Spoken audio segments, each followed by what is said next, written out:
Class 12 वाले बच्चे का केमिस्ट्री में आदर्श विलयन और अनादर्श विलयन में अंतर, यानी आदर्श और अनादर्श विलयन में अंतर 5 नंबर का क्वेश्चन करता है। ये 5 नंबरिया में कई बार कर चुका है कि आदर्श विलयन और अनादर्श विलयन में क्या अंतर है। तो इसको सिंपली एकदम आपके दिमाग में बैठा दूंगा। इसका पीडीएफ भी आपको डिस्क्रिप्शन में मिल जाएगा, इसको एक बार जरूर आप लोग देखिएगा। और देखिए बहुत ही इंपॉर्टेंट क्वेश्चन, इसलिए मैं बोल रहा हूँ इसको शुरू से अंत तक जरूर समझिएगा। लिखने के लिए, याद करने के लिए कोई भी कर सकता है, लेकिन समझना मेन चीज पड़ जाता है इसमें, ठीक है ना। सबसे पहली बात तो समझिए, आदर्श और अनादर्श। आदर्श विलयन किसे कहते हैं? तो रावल का एक नियम पढ़ना, जिसको राउल्ट का भी नियम कई जगह नाम दिया गया है। तो रावल या राउल्ट का नियम, यानी बोल सकते हैं कि जो विलयन राउल्ट के नियम का पालन करेगा वो कहलाता है आपका आदर्श विलयन, जो राउल्ट के नियम का पालन नहीं करता है वो कहलाता है अनादर्श विलयन। तो इतना याद रखिए कि आदर्श विलयन राउल्ट के नियम का पालन करेगा, अनादर्श विलयन राउल्ट के नियम का पालन नहीं करेगा। यानी वह विलयन जो राउल्ट के नियम का पालन करता है उससे हम लोग बोलेंगे आदर्श विलयन,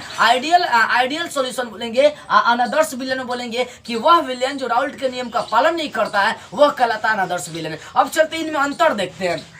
देखो आदर्श और अनादर्श विलयन में अंतर पहला होगा कि आदर्श विलयन जो होता है वो राउल्ट के नियम का पालन करता है, लेकिन अनादर्श जो विलयन तो राउल्ट के नियम का पालन नहीं करता है। तो आदर्श राउल्ट के नियम का पालन करेगा, अनादर्श राउल्ट के नियम का पालन नहीं करेगा। दूसरा का देखो, डेल्टा एच लिखने का मतलब, डेल्टा का मतलब होता है परिवर्तन कर रहे हैं, एच का मतलब हीट, हीट का मतलब उष्मा लेकर चलेंगे, यानी उष्मा में जो परिवर्तन है वो शून्य होता है। किस में? आदर्श विलयन में। तो आदर्श विलयन में उष्मा परिवर्तन शून्य होता है, लेकिन अनादर्श विलयन में उष्मा परिवर्तन शून्य नहीं होता है। इसी का आंसर लिख रहा है delta H is not is equal 0। देखो डेल्टा एच को भाषा में लिखेगा कि उष्मा परिवर्तन शून्य होता है, अर्थात डेल्टा एच बराबर 0। यानी डेल्टा एच शॉर्ट में समझने के लिए मैं लिखा हूं कि डेल्टा एच बराबर 0, यानी जो आदर्श विलयन होता है उनका उष्मा परिवर्तन शून्य होता है, लेकिन अनादर्श विलयन का उष्मा परिवर्तन शून्य नहीं होता है। तीसरी बातें देखते हैं कि आदर्श विलयन का डेल्टा भी 0 होता है। भी का मतलब आयतन, वॉल्यूम,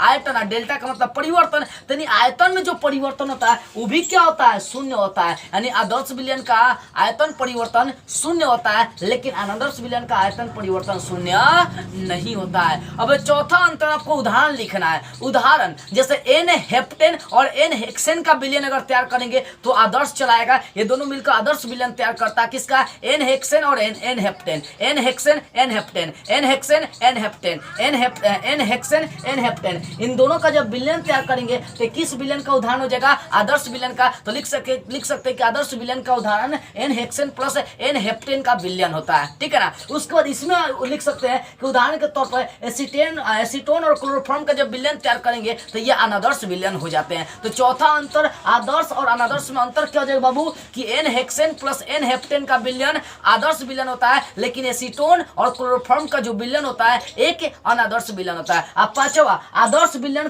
का कोई प्रकार नहीं होता, कितने भी प्रकार का होता है। कहने का सीधा सा मतलब है कि आदर्श विलयन का एक भी प्रकार नहीं होता है, लेकिन अनादर्श जो विलयन होता है 2 प्रकार का होता है।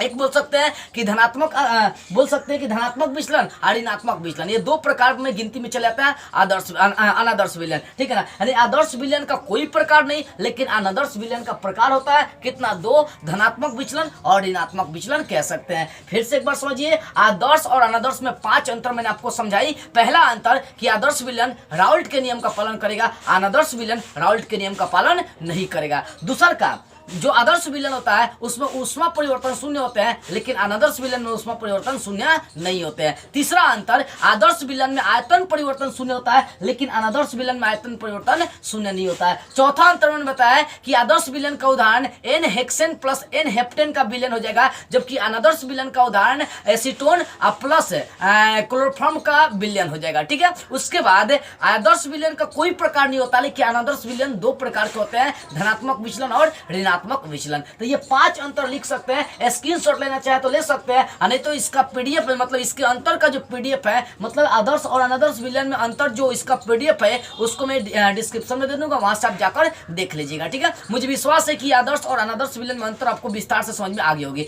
यदि आप मुझसे बात करना चाहते हैं या आप किसी भी क्लास का, मतलब अपने क्लास का इंपॉर्टेंट प्रश्नों का नोट्स लेना चाहते हैं तो स्क्रीन पर मेरा व्हाट्सअप नंबर, यहाँ से संपर्क कर सकते हैं। लेकिन ध्यान से बात करें कि आपको कॉल नहीं करना है, ओनली व्हाट्सएप पर मैसेज करना है। जय हिंद।